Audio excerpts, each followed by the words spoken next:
balance is extremely important because we have multiple sides to ourselves, and it's the process of trying to even that out.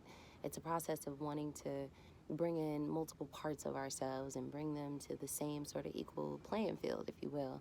But it's the way that we define it that I think really brings up an interesting topic to talk about. Welcome to the month of balance.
Balance is impossible to achieve because we think about it in terms of addition and subtraction.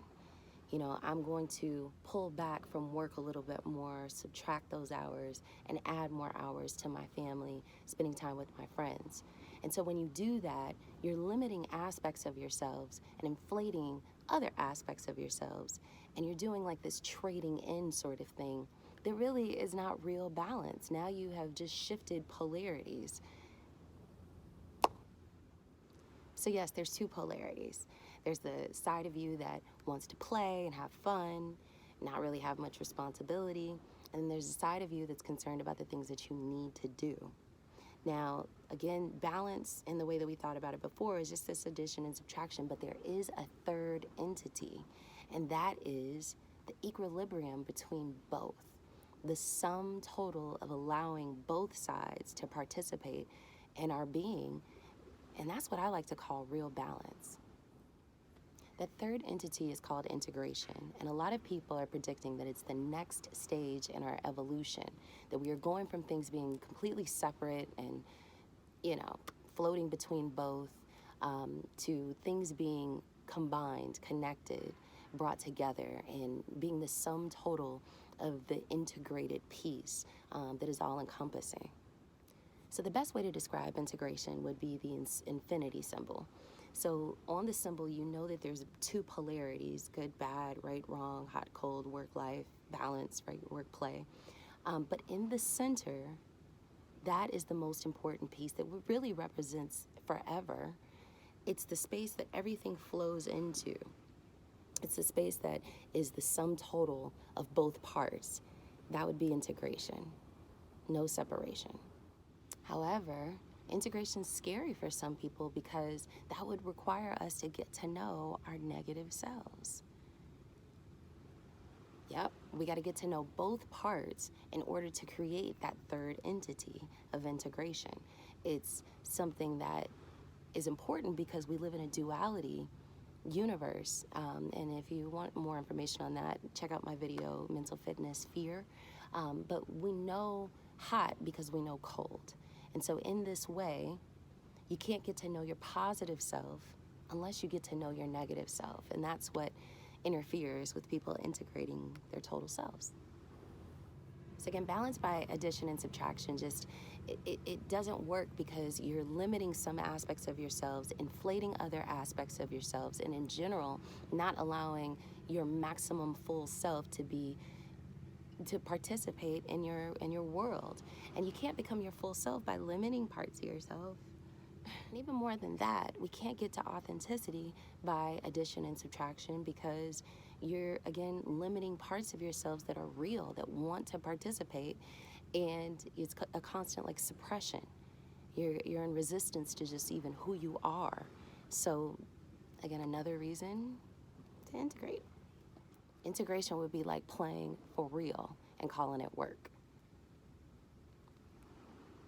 So how do you integrate? I am so glad you asked. So it takes 3 steps, and it's really simple. It's more emotionally difficult because the first step is you want to give both sides of yourself a voice. So you want to recognize the polarity that's within you. You want to work out, but the other side of you says, I'm not doing that. So you want to give both of those sides a voice. And then the second step is have a conversation with each one individually. So don't go talk to the one that wants to sit on the couch and then go and talk back to the one that wants to go and work out. Stick with one. Open yourself up to what that side of yourself really has to say. And ask 2 questions at a minimum. But any other question that comes up is going to be the perfect question that you need to ask yourself. The 2 questions that I would recommend are, why do you feel the way that you feel? And the second question would be, what is it that you want? Again, any other question that comes up is great. Don't judge, don't criticize, don't give yourself a pat on the back for whatever each one has to say, but have that conversation.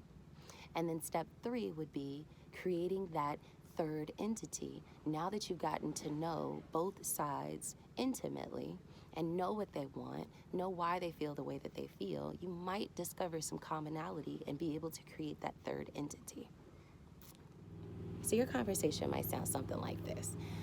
Girl, you need to get up and go running. You need to go and do something because all your gym friends are fit and fine. It's already summertime and we are behind the curve. Get up. And the other side of you might sound something like this. You know what? I am tired of you trying to push me around. We look good enough. I don't want to do something I'm not motivated to do, and I'm not doing it. I'm not getting up. So after you get to know both parts of yourself, now you can create that third entity, because once you have a conversation with both sides, you might discover some similarities. For example, let's just think about the side of you that wants to go running. Now, that side is realistically trying to minimize negative consequences. It doesn't want to be out at the cookout or at the party and have long pants and sleeves on, right? It wants to have the shorts and the halters or whatever it is, just like everybody else, and feel confident in that. But its commitment is into minimizing the negative consequences. It's not committed to running. So that's a really good realization, because now you see the commonality. Both of them really don't want to go run.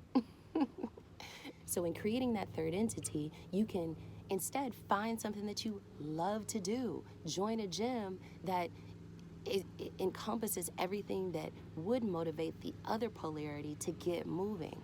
The other thing that you can do is talk to the side of yourself that believes the negative consequences are extreme. Talk them down from that, right? Minimize the consequences a bit, because maybe it's making a mountain out of a molehill. Or prove to them that the consequences don't exist at all.